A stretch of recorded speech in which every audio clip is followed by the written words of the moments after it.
我是趙少康，歡迎你來到 TVBS 少康戰情室。在我們現場特別來賓，吳崢發言人尹乃菁小姐、金元宙教授、洪孟楷委員、葉元之委員、張斯綱議員。好，那川普現在要對伊朗要全面孤立，要打一個極限經濟戰，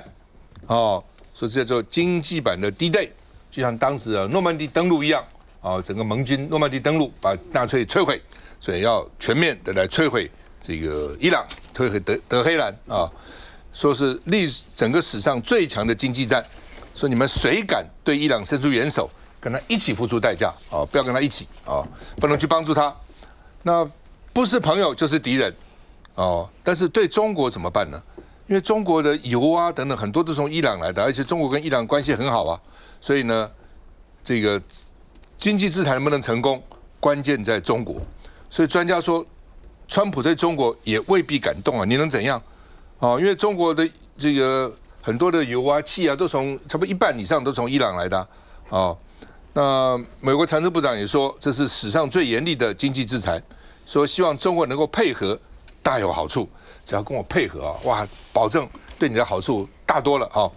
那另外呢，川普說，伊朗的高層被他打到已經沒有人可以談，都死光光了。我現在沒有人可以談了嘛，也不知道伊朗是誰在領導。而且呢，現在要達成協議難吶，因為沒有人可以談吶。哦，跟你談成協議到底算數不算數呢？哦，所以乾脆不談算了。哦，那但是伊朗的革命衛隊嗆聲說，伊朗下一站武器都要升級了。你說你把我武器都打光了，我武器要升級，而且我的彈頭飛彈的精準度大躍進，我要打哪裡就打你哪裡啊。那另外呢，這個路透社跟 Ipsos 的最新民調，有將近七成69%的美國人認為總統私利來影響政府決策。哦，川普你家裡在炒股票啊，在發行什麼各種幣啊等等哦，可能對你有好處啊。哦，說呢，川普光靠這個加密貨幣，一年就撈了14億美元呢，14億美元是多少錢呢？啊，那麼另外呢，林肯號不是說有官兵在海上9個月受不了想跳海自殺嗎？所以終於可以回家了，因為呢，從這個日本去的華盛頓號已經到了中東了，所以呢可以接手了啊，所以呢這個林肯號呢官兵可以鬆一口氣。我們看一下，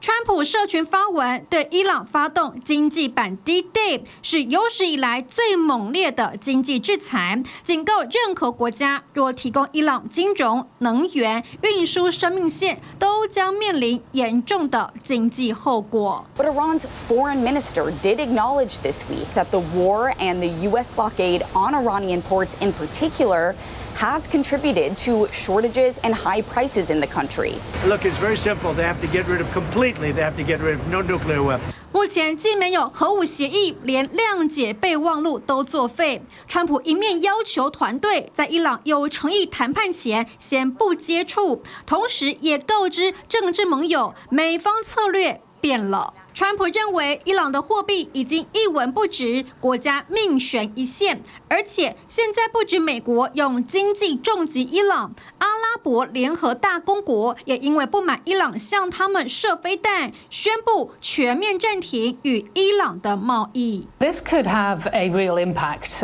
on Iran. We know that the UAE is the second largest commercial partner for Iran, second only to China. So to lose that trade would be significant. Back in 2024, the figures of UAE exports to Iran are put at more than $6 billion. 阿聯與伊朗的貿易數字規模可觀，長期以來，阿聯更是伊朗重要的轉口和金融通道。在美國制裁下，不少第三國商品都經過阿聯邁入伊朗。現在這條經濟生命線被伊朗自己弄斷了。川普對伊朗改用經濟勒緊策略，卻得付出龐大軍事成本，要跟伊朗比氣場，可能先讓市場跟美國人很難買賬。來，孟楷怎麼看？好，校園霸凌有一種霸凌方式叫什麼？叫孤立霸凌，就是我聯合其他的同學告訴你說，其中一個同學我們不要跟他好，不要跟他講話，不要跟他玩。那現在看起來，我覺得美國他已經祭出了這個所謂的經濟戰，並且告訴說所有人都是不要再跟伊朗來往。那某種程度上，這不是算一種霸凌嗎？如果我沒有辦法接受校園霸凌的話，那我們怎麼會看到這樣的事情發生？不過我必須要說，是在這一次伊朗他能夠撐到現在這個時候，其實已經超出很多人的一個想象。因為一開始2月28號的時候，美國那時候誇口是1個禮拜內要結束這樣的戰線，從1個禮拜變1個月，到現在已經好幾個月過去，已經甚至長達半年的時間了。可是伊朗如果說他沒有改變戰略，包括說這個赫姆茲海峽，他如果說也失去了控制權之後，其實某種程度上，伊朗在這一場戰役之中的談判條件或談判的籌碼可能會越來越少。但是不要忘記啊，我其實自己也有想過，是說在這一場戰役的當中，過去幾個禮拜我們有曾經討論過，說美國的戰略物資或者說美國的彈藥也已經低於這個所謂的這個相關的這個容許線，或者是說他們的安全庫存。那一樣的道理啊，我們如果說只看到美國也認為說美國的彈藥已經低於安全庫存的話，那伊朗呢？以這樣子合理的推估來講，兩方真的來做一個相關的交火的話，那伊朗的彈藥庫存一定是越來越少，一定是更加稀少嘛。也因此看得出來說，伊朗它到目前為止，我看起來伊朗確實已經到了強攻之末。可是如果說沒有伊朗變成是說孤狼式的一個戰爭，像我們之前也曾經講過，是說6月時候的世界杯足球賽在美國舉辦，我們也要小心說有沒有恐怖攻擊。那當然沒有恐怖攻擊發生，這個是好事，也是萬幸。可是那就代表是說，伊朗如果要打這個正規戰的話，一定是更沒有辦法取得一個優勢。但在這一次的一個戰役裡面，我們發覺另外一件事情，就是說，如果連對付伊朗都美國用那麼大的一個努力，或者說那麼大的一個資源，才有辦法在半年之後取得一個優勢的話，那同樣一套戰法有辦法對付其他國家嗎？包括說烏俄戰爭打了3年多4年了，那還沒有能夠取得一個平衡點，那更不用講，大家現在都在講說，那如果說未來美國對到，假設真的有一天中國大陸兩方兩強來競爭，這一套戰法有辦法運用到對付中國大陸嗎？所以拉回來講，我覺得最重點還是在於一個啦。美國總統川普他現在在做一個停損點來說的話，但是對於11月的期中選舉，現在我也看到一個民調是美國總統川普的民調，現在算是史上最低哦，30%左右。那會不會11月的時候，到底是共和黨被美國川普拉低，或是共和黨能夠救起川普的一個民調，不得而知。可是如果說川普因為也有人講是說這個什麼這個加密貨幣啊等等的，有一句話常說得好啊，就是說搞政治不要想賺錢，想賺錢就不要來搞政治。因為川普他之前也有曾經做過類似的威脅，但是後來也收回來了。那他這次他發的文，其實我覺得還是還蠻模糊的，那就要看其他國家會不會願意嘛。比如說那個跟伊朗貿易最大的2個國家，一個就是中國大陸，另外就是印度。那中國大陸他現在的回應是說，像這種壓迫是無助於問題的解決啦，看起來好像也沒有要理川普的意思。而且中國大陸它跟伊朗的大概去年的貿易總額大概是100億美金左右，那還不包括石油。那伊朗現在石油在90%都是賣給中國大陸，所以可見中國大陸在過去就沒有什麼在理美國，那現在還會再理嗎？我打個問號。更何況就是9月多的時候，習近平還要去美國。那如果中國大陸就不理川普的這個警告，他就硬要跟伊朗買石油的話，那川普會對他怎麼樣嘛？所以我覺得這個可能也就是講一講。來，金教授，是這個我們觀察的川普講話哈，這個過去以來都是，如果用英文來講，都是用最高級啊。我們英文有比較級、最高級，他永遠都是最高級。比如說什麼史上最大、史上最好，他的執政是史上最好。那所以這一次他在形容這次第一 day 這個經濟第一 day 的戰爭的時候，他又說他是前所未有規模的經濟戰爭與孤立哈。那貝森特也學着他講話，說史上最大的威脅。但是這種重要一次一次下久了哈，可能我覺得以伊朗目前我們一路看來，伊朗對他的反應其實都是慢慢對近乎麻痹了。就是說你好像不講這麼重的話，他還不習慣的樣子。可是有沒有效果？到現在好像沒有什麼效果。那我覺得伊朗是現在這樣子啊，伊朗現在是革命衛隊，我覺得是基本上看起來是當家了哈，所以繼續採取比較強硬的態度，我個人是這樣子判斷了。但是這次因為經濟制裁哈，因為大家都知道伊朗已經被制裁很久了哈，那這一次到底有什麼差別？我覺得我這個還要再觀察哈，但是我覺得其實我個人沒有那麼樂觀吶。那要講到兩個國家，一個中國，中國在這裡面扮演這是很重要的角色。尤其剛剛委員有提到9月24號，川普要中國，這習近平要到中國訪問，這時候為了這個事情會鬧翻，我個人覺得可能性非常低哈，因為馬上就要成型了。最後可能大家沒有注意到哈，最近北韓的問題哈，浮上台面哈。尤其也縮減了美韓的規模，那個軍演的規模哈，南韓的軍演的規模。我覺得這個事情有另外一個含義哈，就是說哈，現在我覺得川普提出這個事情來，就是說希望能夠我覺得他一開始在伊朗問題上面要退場了，他在尋找另外一個外交議題哈，來取代這個議題，讓大家淡忘。啊，這是我以上幾個觀察。我覺得將來北韓的問題，他一定會去談，然後希望能夠吸引大家的目光。他希望跟金正恩見面嘛？那是他就像这個金教授講到，川普都是用這個最高級。你看他在2月28號，史詩級的怒火啊，結果現在呢遭遇到了毀滅性的挫折，就是因為在戰爭這個部分呢，實在打不下去了哈。所以你看到這個他們的談話裡面也透露了這一點啊，他們不要在這個戰事上面，所以像到這個經濟制裁的部分，可是他的經濟制裁，他只說史上最大規模經濟制裁，然後說我們要透過石油各種各樣的哈，你凡是跟伊朗呢從事交易，我們都要制裁，但是怎麼制裁，怎麼做，對象怎麼做，通通是空洞的，因為呢，美國。他早就對伊朗進行制裁了，而且就是說幾十年了，而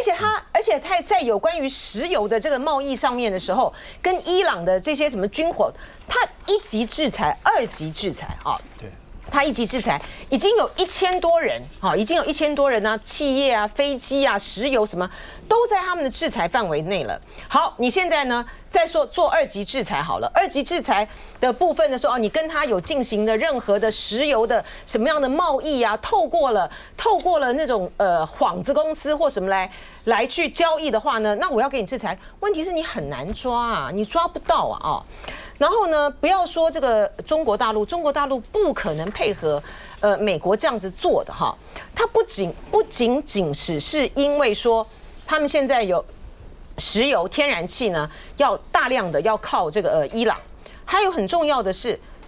這個中國大陸作為一個世界上現在的影響力呢越來越大的一個國家，而且它跟伊朗之間，他們有傳統的歷史的友好上面的關係，他在川普的這場戰爭之中，川普這場戰爭就是一個師出無名的戰爭吶，哈，他怎麼可能會去選邊站說，我真的是站到這個美國這一邊？這個貝森特講說，我有很大的好處，你要給我什麼好處？你要就算是你要宣布停止對於中國大陸所有在科技上的施壓，大陸也不會這樣子做的啦。還有很多的，還有像包括比如說土耳其，還有這個巴基斯坦。他們都是在這個局勢裡面呢，希望要去調停的人，那你要對他制裁嗎？看起来哈，大概這個川普人對杜拜施壓了，對阿聯酋，因為阿聯酋杜拜每年要從伊朗有250億美金的這個交易，那美國去施壓杜拜，大概是我看是他唯一能做的。中國不會理你嘛？那怎樣？你到9月20號，習近平不來嘛？習近平去等於是幫你助選了，習近平來不來，對不對？所以看起來美國能夠施壓的只有杜拜，只有阿聯酋。甚至呢還威脅要去打安曼等等哈，但是我看川普也沒招了，只是說他不想用軍事再打了。那不想用軍事，只要講個理由，否則你這樣太多丟臉了。我經濟制裁進去，那經濟制裁的效果好壞不是短期看得出來的了。休息一下再回來。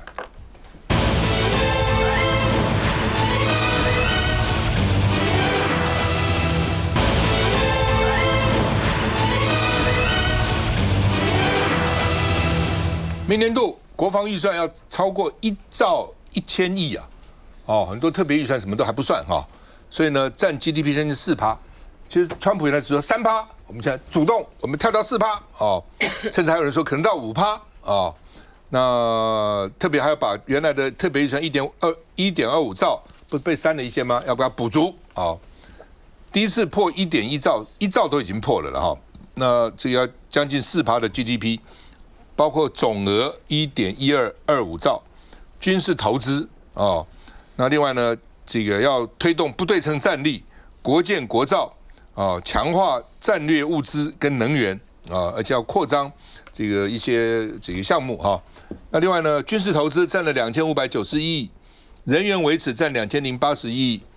作業維持佔2247億，特別預算編2388億所以加起來1.1225兆。那另外呢，《華爾街日報》說，為什麼台灣突然軍事馬英九那麼多年只有3000億耶，蔡英文也不過這3、4、4、5千、5、6千這樣，慢慢的這一下子蹦1兆多哈。《華爾街日報》說，這是要我們向美國展現決心，表態給美國看，同時也告訴北京說我們要打不退戰爭有準備那這個賴清德宣誓呢，2030年要佔5%，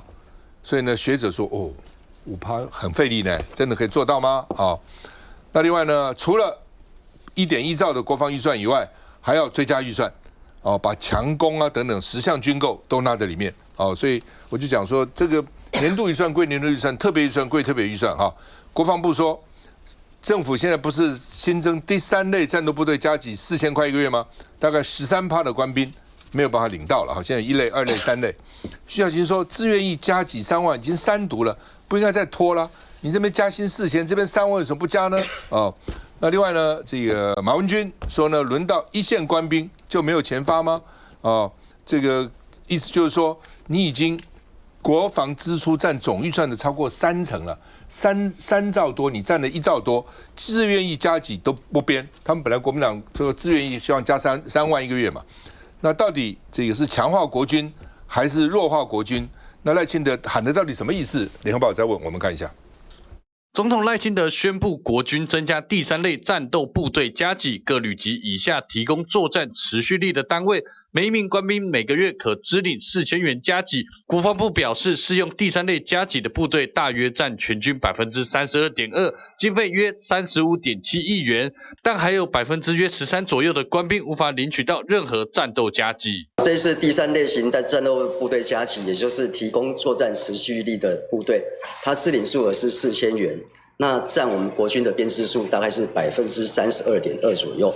那預估整年度的預算大概是35.7億。那目前115年的這個預算，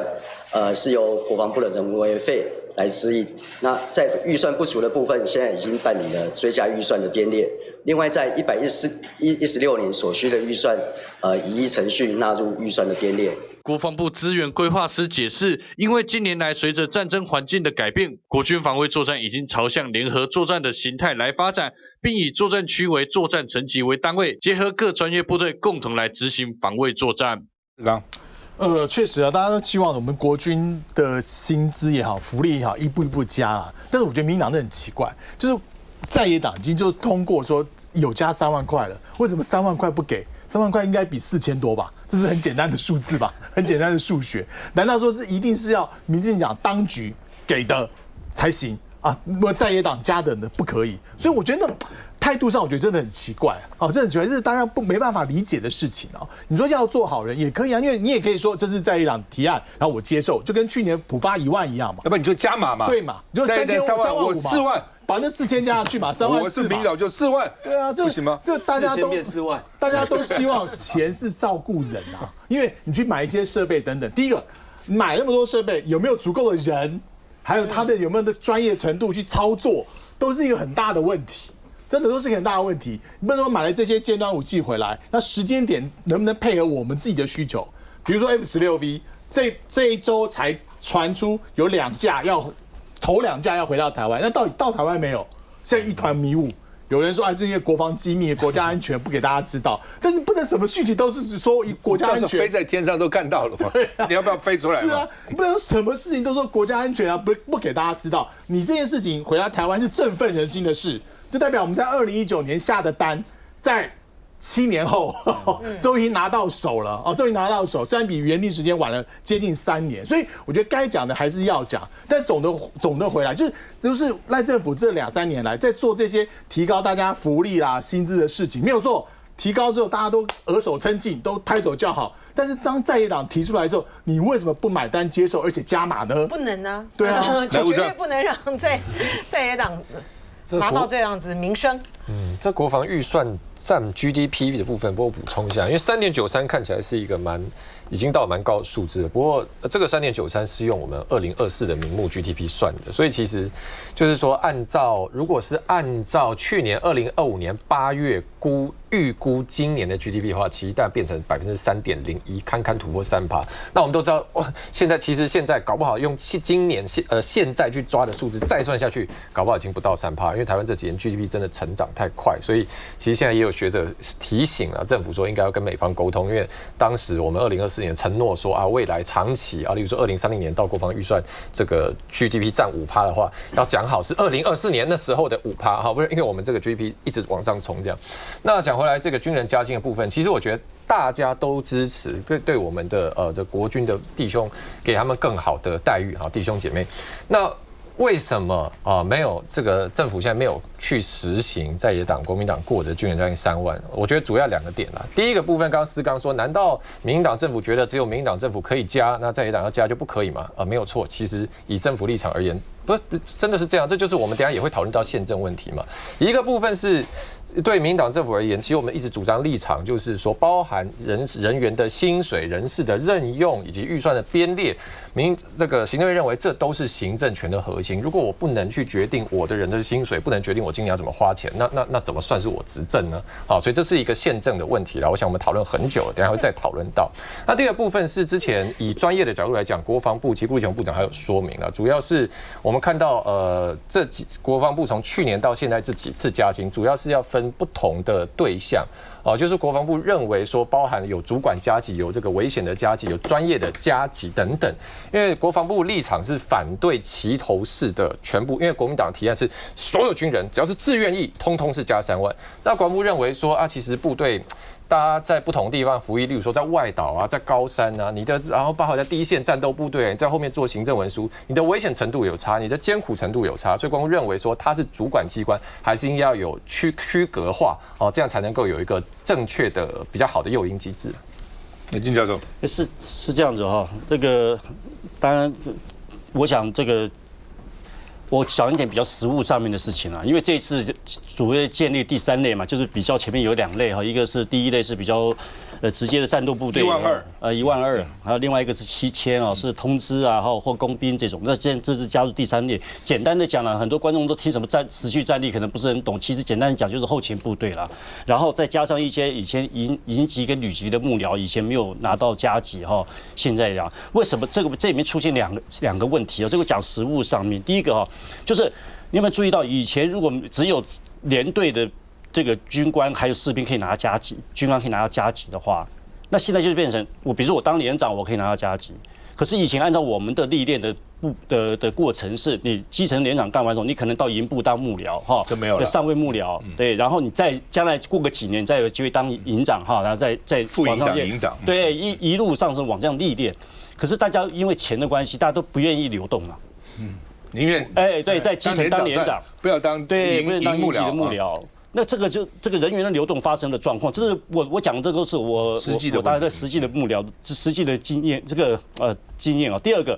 就是不患寡而患不均，你知道嗎？一些我們有一個文化軍中的文化就是說重視作戰的人員，那覺得後勤人員相對是輕鬆的就比較那你看到第1類、第2類在編的時候，事實上也是這種反應。那這一次可能是因為被反應多了就編了第4類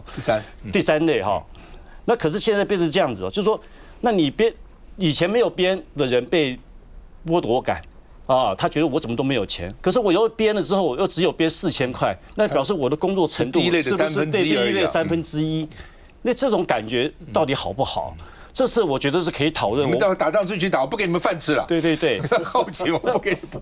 補，彈藥不給你。有一個關鍵是我們現在一個作戰尤其我們台灣幅員這麼小，而且我們是一個聯合作戰的一些觀念你沒有所謂前方後方嘛？那誰所謂真的是打仗的人呢？我覺得我們的整個現在我們部隊的觀念跟着要不要與時俱進去調整一下這個老共打上來的時候，有人真的在後方嗎？我們是中國大陸嗎？有人在前線打，有人在大後方，重慶還陪都，對不對？還有另外一個大後方，好像我們台灣不是這個場景。那你這樣子分，我覺得可能我們就是急着解決一部分的問題可是又造成了另外一段問題。真的到時候這樣分到时候打仗的時候，真的後勤說你在前面打好，送死你去送死，你拿的錢比較多哦，是我拿的少啊，你先打第一線呢，去了再回來。是。